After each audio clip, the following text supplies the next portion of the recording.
Singapore sits just 1 degree north of the equator, at the southern tip of the Malay Peninsula. Its single greatest asset is its position along the Strait of Malacca, one of the world's most critical shipping choke points. Nearly 1/3 of all global maritime trade and massive amounts of the world's energy supply pass through these narrow waters. Strategically, this is prime real estate. But that is where the geographic blessings end. Singapore is not even a single island. It is a diamond-shaped main island surrounded by about 60 smaller islets. The entire archipelago is remarkably flat and low-lying. Its highest natural point, Bukit Timah, is a mere 537 feet, 163 meters, above sea level, so unimpressive that you could walk to the summit in 20 minutes. Originally, the coastline was defined by thick mangrove swamps, tidal mudflats, and slow, shallow rivers. There were no deep lakes, no vast plains for agriculture, no oil, no precious metals, and barely enough groundwater to sustain a growing population. The contrast with its immediate neighbour, Malaysia, could not be starker. Malaysia is a geographic titan.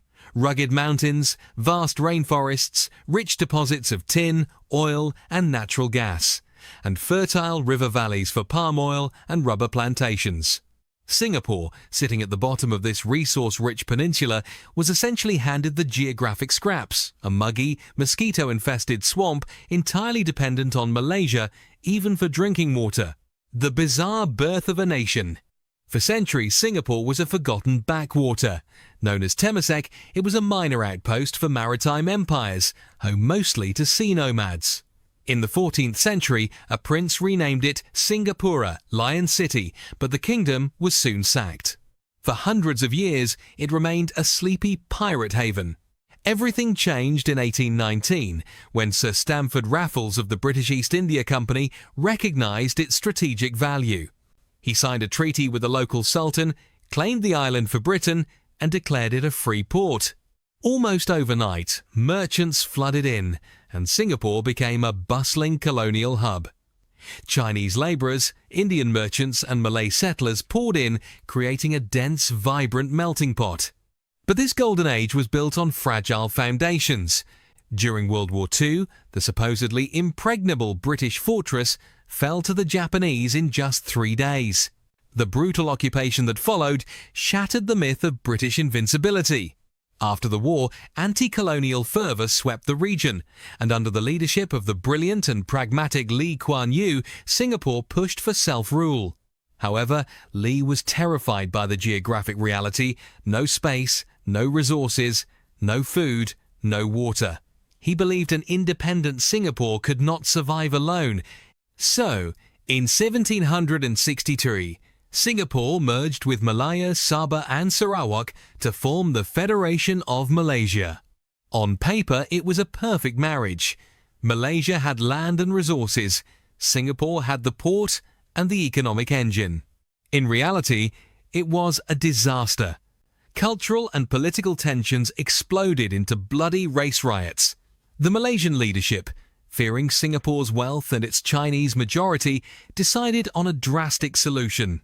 On 9 August 1965, the Malaysian Parliament voted 126-0 to expel Singapore from the Federation.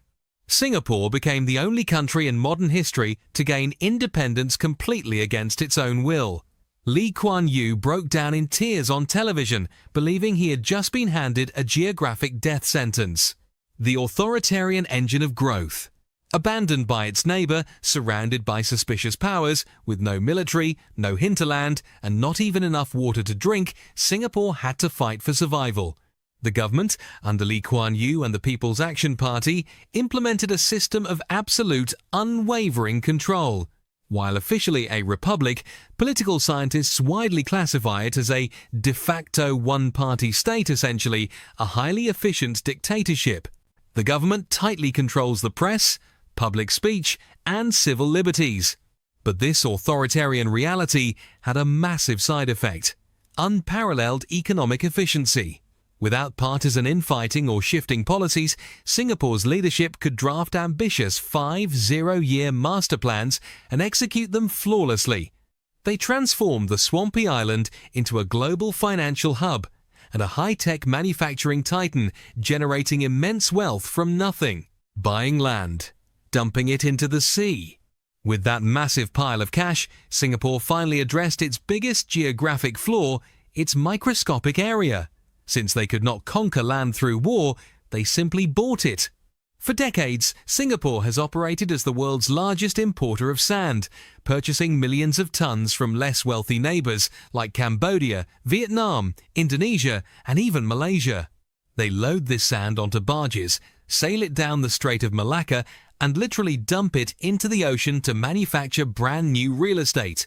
This is not a historical curiosity, it is a massive, controversial operation happening today. Active projects like the Northern Tuas Basin expansion, building an automated megaport, and the Pulau Sedong reclamation, enlarging an offshore military base, deploy armadas of dredgers around the clock. However, this practice has reignited ecological and geopolitical tensions. Neighbouring countries, furious that constant dredging is destroying their own coastlines and causing entire islands to vanish, have repeatedly banned sand exports. But Singapore's immense wealth finds a way, sourcing sand from further and further away to keep its expansion machine churning, fighting the rising tide. Today, adding space for shipping containers is no longer the primary motivation. The ocean that Singapore has been aggressively filling with sand is now turning against it. Because of its incredibly flat, low-lying geography, Singapore is acutely vulnerable to climate change. Even a modest rise in sea levels would submerge major portions of its economic centre. Recognizing this existential threat, the government once again flexed its authoritarian muscles. In March 2026, it passed sweeping coastal legislation that legally requires private coastal landowners to physically shield their properties from rising seas, building seawalls, elevating land, or installing floodgates out of their own pockets. It essentially drafts private citizens into the country's battle against the ocean. But the government is not leaving it all to private citizens. In early 2026, Singapore officially began preparatory works on its most ambitious terraforming project yet, the Long Island Mega Project. The country is deploying its sand armadas to reclaim a staggering 3 square miles, 800 hectares, of land directly off the east coast, nearly 3 times the size of New York City's Central Park. This engineered island is not a simple seawall. It will stretch for miles, closing off the existing coastal area. It serves a brilliant triple purpose. 1. It creates massive tracts of new land for residential housing and public parks. 2. By closing off the sea, it creates a huge new inland reservoir, helping secure the country's fragile freshwater supply and reducing its dependency on Malaysia. 3. Most importantly, it acts as a gigantic, impenetrable shield against rising sea levels for the mainland behind it. Conclusion: Singapore started as a resource-starved, forgotten swamp that was literally kicked out of its own country. Today, it is an economic titan that plays God with the map, continuously buying its neighbours' geography piece by piece and dragging and dropping its way into the future. Its story is a testament to what unlimited wealth, extreme political control, and absolute desperation can achieve. In Singapore, fighting the geography is not a choice, it is a matter of national security.